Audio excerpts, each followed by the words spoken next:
Era uma quarta-feira comum. Céu nublado, trânsito lento na marginal, o mesmo café amargo da padaria da esquina. Gustavo, 27 anos, camisa social levemente amarrotada e mochila nas costas, apertava o passo pela calçada rumo ao escritório. Trabalhava numa empresa de tecnologia na zona sul de São Paulo, no setor de suporte técnico. Nada glamuroso, mas pagava as contas. O emprego tinha vindo como um alívio depois de quase um ano desempregado. Ainda assim, todo dia parecia uma maratona invisível. Naquela manhã, ele já sentiu um peso estranho no peito. Uma angústia que não sabia nomear, mas ignorou, como fazia sempre. Afinal, precisava parecer produtivo, estava em fase de adaptação, como o RH adorava repetir. Não podia dar sinais de fraqueza. Engoliu o desconforto com mais um gole de café e entrou no prédio. O problema é que o desconforto não passou. Pelo contrário, foi crescendo. Às 10h32, sentado diante do computador enquanto respondia a um chamado urgente de um cliente que não conseguia acessar o sistema da empresa, seu coração disparou. Como se algo dentro dele tivesse apertado um botão de emergência. "Gustavo, tá tudo bem?" perguntou Thaís, a colega da baia ao lado. Ele não conseguiu responder. Sentiu as mãos suando, a boca seca, a visão turva. O mundo pareceu descolar da realidade. O peito ardia e uma sensação absurda de que ia morrer tomou conta. Tentou levantar, mas as pernas não obedeceram. Eu preciso de ar." Thaís correu até ele. Chamaram o socorro do prédio. Em menos de 10 minutos, ele estava deitado em uma maca, sendo levado por paramédicos até uma ambulância. Na cabeça, só uma frase martelava: "É um infarto. Eu vou morrer. Agora." Chegando ao hospital, foi direto para a emergência.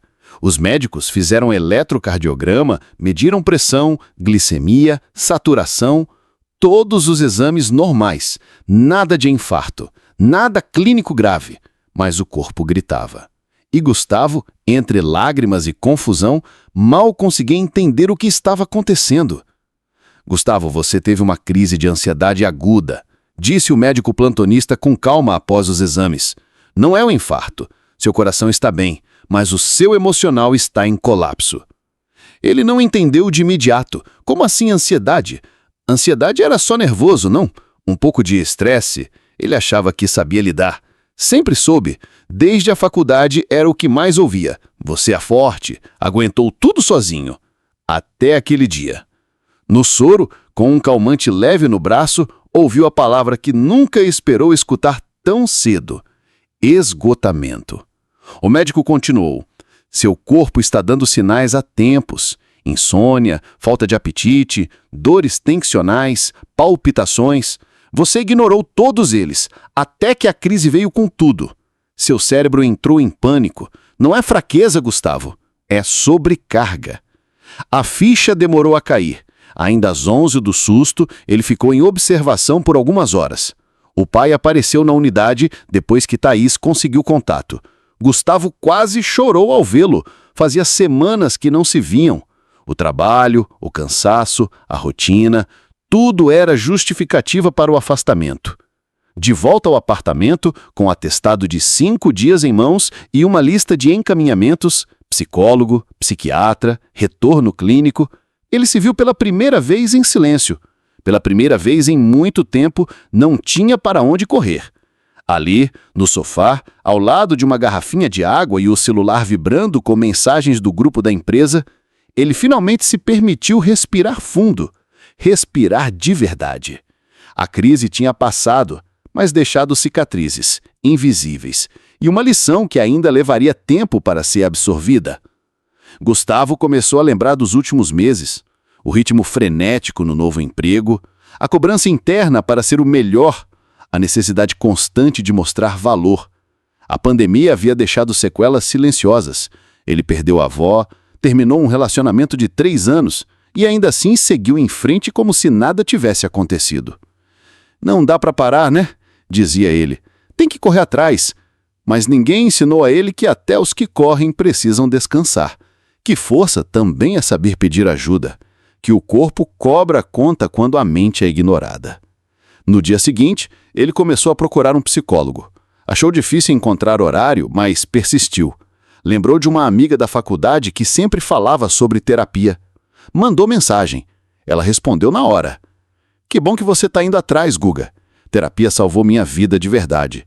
Se quiser, te passo o contato da minha psicóloga.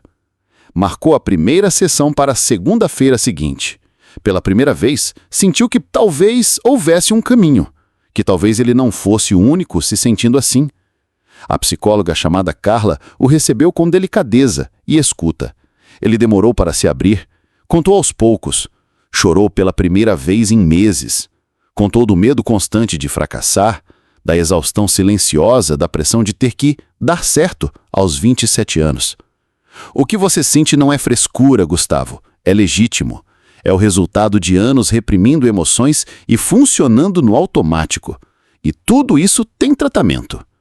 Semana após semana ele foi entendendo a si mesmo, reconhecendo os gatilhos, os traumas não resolvidos, as crenças limitantes que o faziam carregar o mundo nas costas. Começou a cuidar da alimentação, voltou a caminhar no parque aos domingos, desinstalou o e-mail do trabalho do celular. Não foi fácil. A culpa por não estar produzindo ainda o assombrava. Mas, aos poucos, a vida foi retomando cor. 6 meses depois, decidiu conversar com o chefe e pedir uma realocação diária. Queria algo menos técnico, mais ligado à comunicação. Tinha descoberto na terapia que gostava de escrever, de dialogar, de lidar com gente. A empresa não só aceitou, como incentivou. E, curiosamente, seu desempenho melhorou, mais centrado, mais leve e com a ansiedade sob controle, mesmo que ela ainda existisse, porque ela não some, mas agora ele sabia identificá-la, nomeá-la e, sobretudo, respeitá-la. Gustavo também voltou a ver os amigos, não com a frequência de antes, mas com presença real. Parou de fingir estar bem, começou a dizer não quando precisava. Reaprendeu a respirar. Certa tarde, enquanto tomava um café, agora mais suave, com menos culpa, viu uma notificação do Facebook com uma lembrança de 1 ano atrás.